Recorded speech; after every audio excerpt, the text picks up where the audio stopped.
Yesterday we discussed the US housing crisis. In fact, I noticed this problem as early as 2021. When we bought our home in 2020, I realized that after the 2007-2008 subprime mortgage crisis, the scrutiny applied to home loans in the United States had become excessively strict.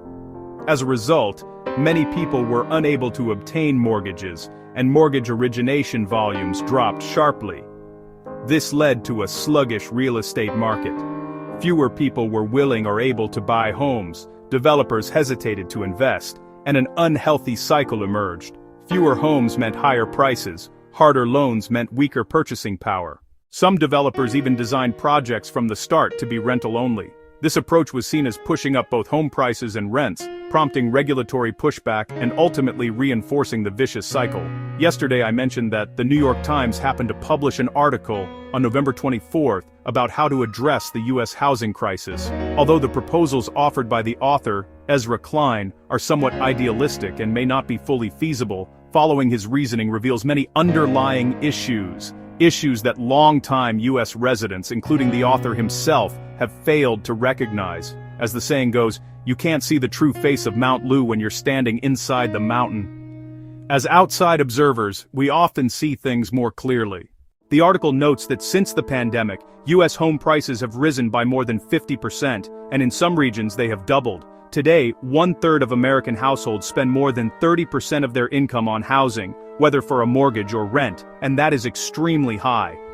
The median age of first-time homebuyers has risen from 31 in 2014 to 40 in 2025, a historic high that indicates many people cannot afford to own a home until they reach their 40s. The core of the problem is simple. The United States has a housing shortage. In 2025, the number of homes built per 100,000 residents is lower than in 2005, 1995, 1985, and even 1975, its lowest level in half a century.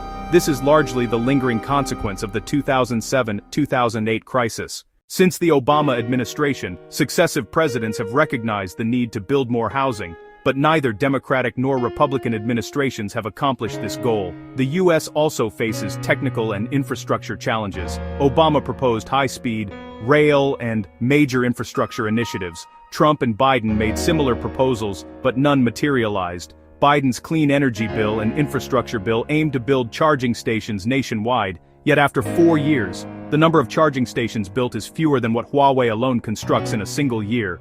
The inefficiency is glaring. The article argues that the housing crisis is difficult to solve at the White House level because zoning and building regulations are set by state and local governments, and interest rates are controlled by the Federal Reserve. The U.S. is a federalist system, without a strong centralized authority. If local governments refuse to cooperate, Washington is powerless. The Federal Reserve is an even more independent entity. Presidents rarely interfere successfully. For example, Powell ignored Trump's demands and Trump had no way to remove him. If the central bank and the president cannot coordinate, policies cannot be implemented. What the New York Times fails to recognize is that this is not merely a housing issue, it is a structural governance issue. U.S. state governors resemble feudal lords, drawing their authority from elections rather than central appointment. Do they truly represent the people? Not necessarily. In 2024, Kamala Harris promised to build 3 million new homes if elected. Yet experts pointed out that the plan was unworkable because local governments would not cooperate. To truly solve the housing crisis, the United States may need to shift from a feudal structure to a county-based one, strengthen central authority so that local officials work in unison with the president. Otherwise, government shutdowns and policy deadlock will continue. From Obama to Trump to Biden, 5 presidents over 17 years have failed to deliver results because power is too dispersed to accomplish major tasks. The article quotes Bernstein, formerly of Biden's Council of Economic Advisors, who notes that the federal government has no leverage over states and cities and cannot force them to remove barriers to building affordable housing. He is now drafting a new housing plan for the next administration, which he believes will likely be Democratic. One proposal is to offer all renters in housing shortage areas a $1,000 monthly rent rebate if new housing is built. If not, local governments would lose eligibility for federal funding. The goal is to encourage renters to vote in local elections and support pro-housing candidates. Currently, homeowners, especially in primaries, vote much more actively than renters, skewing policy toward those who already own property. But there are deeper issues. Primary elections in the U.S. tend to be dominated by more extreme forces. candidates adopt radical positions during primaries and shift to moderation in the general election, leading to policy inconsistency. Furthermore, do local officials truly represent the voters' interests, or do they serve capital, Wall Street, or the military-industrial complex? Has the electoral system become money-driven? If $12,000 per year can sway votes, can the system still be called democratic? Another proposal is to transform construction methods. U.S. housing construction today is essentially unchanged from 1910, relying heavily on wood framing, inefficient and unsafe. Manufacturing productivity has risen 900% since 1950, yet construction productivity has declined. The article recommends adopting prefabrication technologies.